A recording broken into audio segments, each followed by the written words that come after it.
Now, if you have an aquarium or a pond, it's really important not to distinguish a top-up as a water change. So it's amazing how much water evaporates.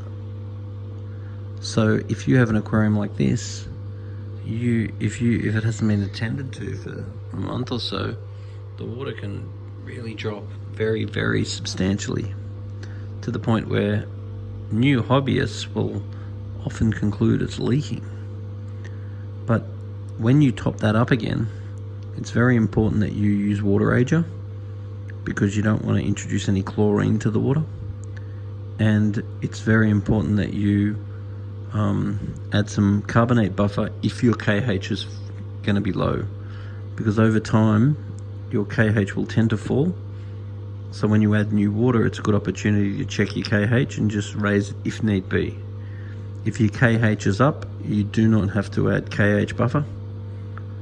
And when you're doing a top up, you do not want to use any GH salts, because they're going to condense in the water as the water evaporates. But you do want to treat it differently if you do a water change. So what you're best off doing is top the aquarium up first, then do the water change once it's full, because then you're compensating for any salt that may build up in the water. Whereas if you let it drop down and then you do the water change, then it's harder to balance your salt levels. But with a very basic test kit, you can just do a quick check.